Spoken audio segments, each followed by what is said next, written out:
Good morning, students. Today's class will start with Hindi poem. Poem's name is फूल और कांटे. विद्यार्थियों, आज हम पहली इकाई की दूसरी कविता लेने वाले हैं. उस कविता का नाम है फूल और कांटे. और फूल और कांटे इस कविता के कवि है अयोध्या सिंह उपाध्याय हरिओद. तो आइए इस कविता की शुरुआत करते हैं. सबसे पहले हम जो कवि है अयोध्या सिंह उपाध्याय उनका परिचय कराते हैं. जन्म 1865 आजमगढ़ उत्तर प्रदेश. मृत्यु 1947. इनकी रचनाएं हैं प्रिय प्रवास, पद्य प्रसून, वैदेही वनवास, अधकिला फूल, प्रेम कांता आदि. परिचय. अयोध्या सिंह उपाध्याय जी का खड़ी बोली हिंदी के प्रारंभिक कवियों में मूर्धन्य स्थान है. मूर्धन्य में महत्वपूर्ण स्थान है. आप हिंदी के एक आधार स्तंभ है. ये जो कविता है फूल और कांटे, इस कविता में कवि अयोध्या सिंह उपाध्याय ने मनुष्य के कर्म को प्रधानता की वृत्ति से श्रेष्ठ बताया है. जो कवि है उन्होंने मनुष्य के जो कर्म होते हैं उसे महत्व दिया है. कवि के अनुसार व्यक्ति विशिष्ट कुल में जन्म लेने के कारण नहीं अपितु अपने कर्मों से महान बनता है. व्यक्ति को अपने जीवन में सदैव सद्गुणों का आचरण ही करना है. तो हम इस कविता में यह सीखेंगे कि मनुष्य विशिष्ट कुल में जन्म लेने से नहीं बल्कि अपने कर्मों से ही बड़ा बनता है. तो आइए इस कविता की शुरुआत करते हैं. देखिए विद्यार्थियों, यहाँ इसी शुरुआत में यहाँ पर विचार मंथन दिया है. विचार मंथन हम पहले लेंगे. इस विचार मंथन में हमें कुछ विचार करना है. जो पंक्ति यहाँ पर दी है उस पर हम विचार करेंगे. देखिए यहाँ पर ये पंक्ति दी है, भूल कर भी न करे भूल, बने फूल नहीं शूल. निम्न आधार पर चर्चा करो. यहाँ पर दिया है भूल कर भी न करे भूल, भूल कर भी न करे भूल, बने फूल नहीं शूल. आपको यहाँ पर देखना है भूल, पहला शब्द है भूल. भूल मतलब गलती, और भूलना भी होता है याददाश्त, जैसे याददाश्त से संबंधित भूलना. फूल आप सबको पता है, और शूल मतलब होता है कांटा. आज हम ये पंक्ति का पहले अर्थ समझेंगे. देखिए भूल का अर्थ है कि मनुष्य को यह नहीं भूलना चाहिए कि उसका जन्म अच्छे कर्मों के लिए हुआ है, न कि बुरे कर्म करने के लिए. मनुष्य को कभी नहीं भूलना चाहिए कि हम उसका जन्म किस लिए हुआ है, अच्छे कर्म करने के लिए, ना कि बुरे कर्म करने के लिए. हम हमें हमेशा दूसरों के बारे में अच्छा सोचना चाहिए और वह उनकी मदद करनी चाहिए, और यह नहीं भूलना चाहिए कि हमारा एक दूसरे के साथ भाईचारा और मानवता का संबंध है. देखिए यहाँ पर हमें कभी नहीं भूलना चाहिए कि हमें एक दूसरे की मदद करनी चाहिए, और हमें कभी नहीं भूलना चाहिए कि हमें हम मानवतावादी दृष्टिकोण से हमें एक दूसरे के साथ संबंध रखना है. और इसका अर्थ है भूल कर भी न करे भूल, बने शूल. मतलब हमें भूल कर भी किसी की बुराई नहीं करनी चाहिए, सभी का अच्छा सोचना चाहिए. बने फूल नहीं शूल, हमें फूल बनना है, हमें फूल बनना है.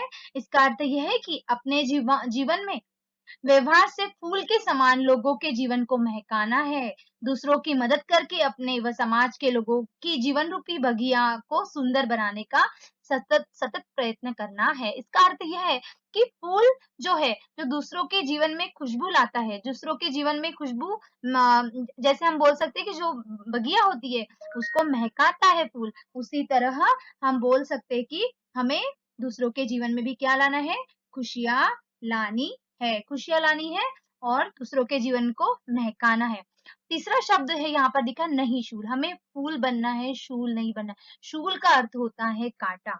इसका अर्थ यह है कि अपने कार्यों से, शूल मतलब कांटा, तो हमें दूसरों के जीवन में रुकावटें नहीं लानी चाहिए. हमें अपने कार्यों से दूसरों की राह में कांटों के समान रुकावट पैदा नहीं करनी चाहिए. शूल यह शब्द कैसा है, शत्रुता व बुरे व्यक्ति के प्रतीक के रूप में इस पंक्ति में प्रयोग किया गया है. हमें अपने जीवन में फूल के समान एक अच्छा मनुष्य बनने का प्रयत्न करना चाहिए, न कि शूल के समान बुरा व्यक्ति बनना चाहिए. सम्मान हमेशा फूल को ही मिलता है, शूल को नहीं। तो विद्यार्थियों, हमें भूल कर भी शूल नहीं बनना है, हमें फूल बनना है। हमें दूसरों के जीवन में खुशियाँ लानी है, दूसरों की मदद करनी चाहिए। यह संदेश, यह लाइन हमें, ये पंक्ति हमें देती है। तो आइए हम हमारी कविता की शुरुआत करते हैं। देखिए यहाँ पर 2 पंक्तियाँ मैं बोलूँगी और उसके बाद 2 पंक्तियों का मैं आपको अर्थ समझाते जाऊँगी। देखिए, है जन्म लेते जग में एक ही पौधा, उन्हें है पालता।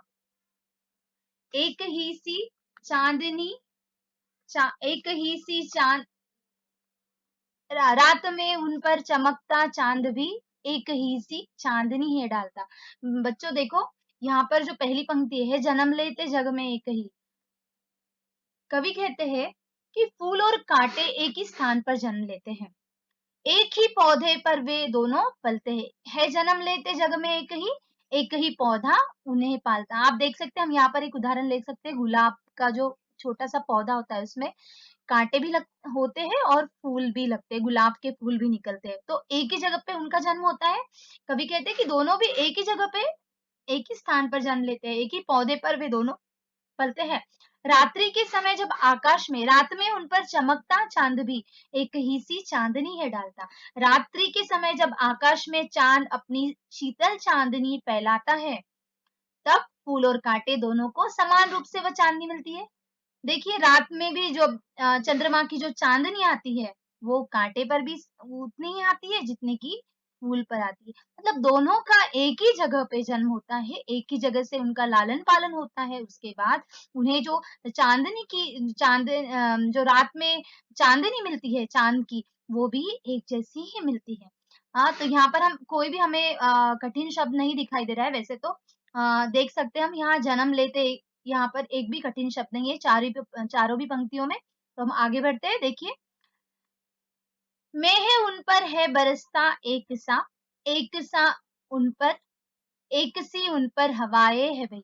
कवि कहते हैं कि जैसे वो एक जगह में जन्म लेते हैं, एक जैसे पलते हैं, उन्हें जो प्रकाश है, जो चांदनी है, वो एक जैसे मिलती है। वैसे ही ज जब बादल पृथ्वी पर बरसते हैं, मेह यहाँ पर मेह का अर्थ होता है बादल। जब बादल पृथ्वी पर बरसते हैं, तो दोनों पर एक समान रूप से बरसते हैं। जितने बादल पृथ्वी पर आते हैं, जो वर्षा की बूंदें पृथ्वी पर आती है, वो कांटे पर भी उतनी ही आती है और फूल पर भी उतनी ही आती है। मेह उन पर है बरसता एक सा, दोनों पर समान रूप से बरसाते हैं।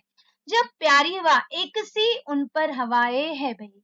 कवि कहते हैं कि एक सी उन पर जब प्यारी हवा बहती है, तब भी दोनों के ऊपर समान रूप से आती है।